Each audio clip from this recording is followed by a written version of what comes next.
Hello and welcome to the Rope Access and Climbing Podcast. I'm your host, Mikey Stevenson, and today I'm going to be talking to you about how to get into rope access and what you need to know. If this is your first time here, please make sure to subscribe and follow us wherever you get your podcasts.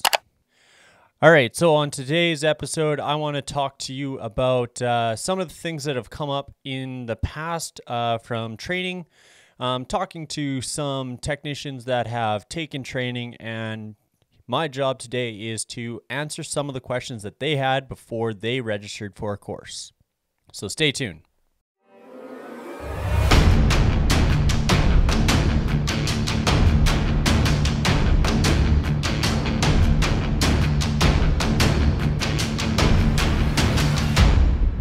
Step into your harness and get ready for a podcast about the vertical world. All right, so question one here today is, are there any prerequisites to take a rope access course? And the answer here is you need to be 18 and willing to endure in some physical activity. And those are pretty much the prerequisites to do a rope access course. And the answer to this is most major cities will offer some sort of rope access course. If that is a Sprat certification or a Irata certification, I am speaking specifically to North America. So depending on where you live, geographically, you will have to outsource rope access training in your area. How long is the course? The course runs a minimum of 4 days. But some training companies do add an additional day or two. So that would consist of 4 to 6 days of training with 1 day of an assessment or an evaluation to make sure that you're competent and safe to go to work on ropes. What is the pass rate for a standard rope access course? I can't really say that there is a specific number necessarily. This is really going to differ on the training company and the instructor that you are given. Come your assessment day. Myself personally, my training and assessment pass rate is approximately about 85 to 87%. Who can do rope access? Really anybody can do rope access. Unfortunately, rope access is not necessarily for every single person out there. There is a lot of information to take in, and some people just need more time. Other people, this is just not for them, and that's totally fine. Now, physically, the course is more about technique than strength. So if you are on the smaller side of the scale, don't worry, it's totally fine. Depending on who your instructor is, size doesn't matter. Myself, I'm a super small person, so I definitely found there's tricks to the trade, if you will, to kind of combat that size. But obviously, the bigger you are, the more strength you have, and the more ability you have to do some of the harder maneuvers. But size does not matter. As for who is rope access for, anybody that is looking to work off ropes. So rope access serves so many different industries. So if you want to go wash windows, if you want to be a tradesman and work off ropes such as welding, electrical, pipe fitting, stuff like that, then rope access is definitely for you. It will definitely change your perspective on the trades. So a lot of people have got into rope access because they wanted something new, and it's definitely given them that ability to try something new and, you know, challenge them at the same time when their trade no longer may challenge them. Instructor ratios for the training course. This will differ, but for the most part, under the Irata syllabus anyways, excluding Sprat here specifically, Irata has a 6-to-1 ratio, so 6 trainees to 1 instructor. Sprat does not have this requirement, but I do know that a lot of instructors still do follow this ratio. It's nice to know that you have a small ratio because, you know, it just gives you that ability to have more of a one-on-one personal connection with the instructor. In rope access, there is no mass classes, so it's kind of nice that way. What are the rope access levels? So level 1, 2, and 3, both Irata and Sprat here.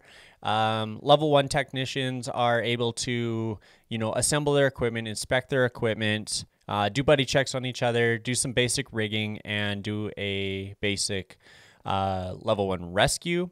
Your job in an assessment for a level 1 syllabus is to be able to get from point A to point B in a controlled, safe fashion on your own with little assistance. A level 2 here is basically diving into the rigging side of things a lot more and the rescue. So there's a lot more rescues to learn. You learn how to do all the rigging scenarios, as well dive into hauling and lowering.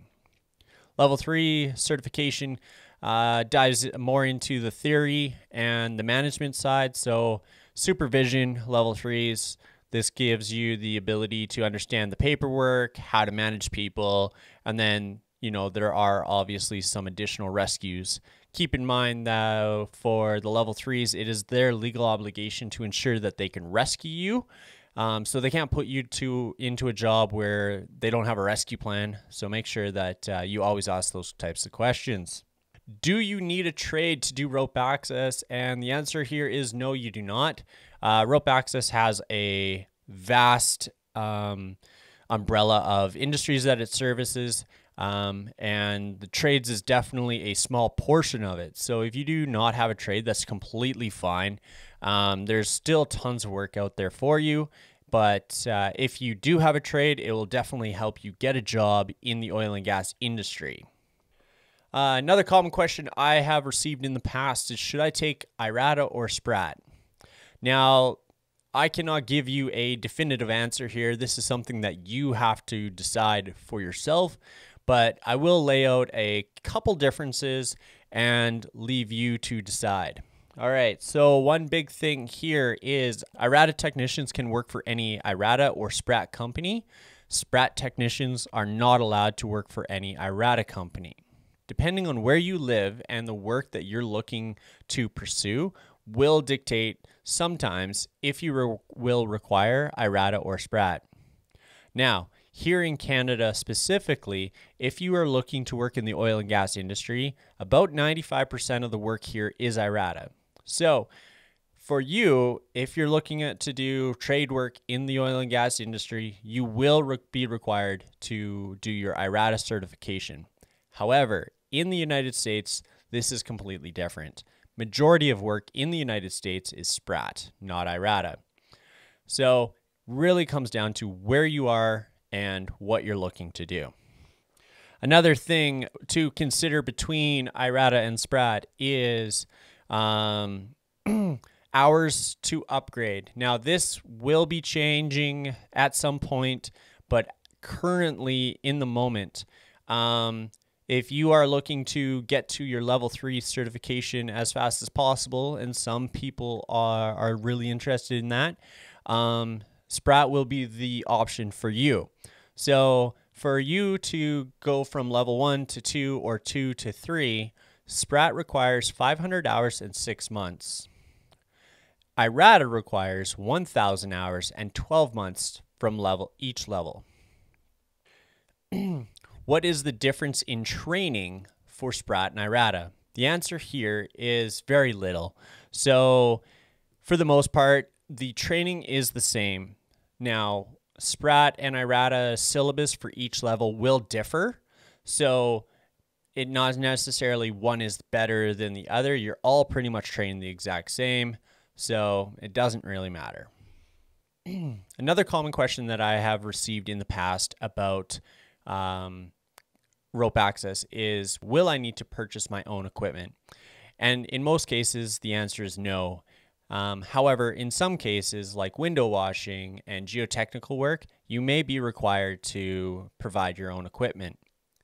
All right, well, thank you very much for tuning into today's episode. I hope that I was able to shine some light on some of the conversations out there about what you need to know about getting into rope access.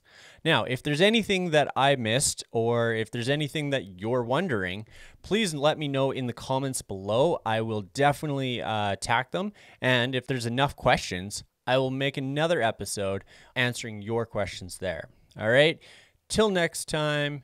Make sure to like, subscribe, hit the bell for notifications, and I'll see you on the next one.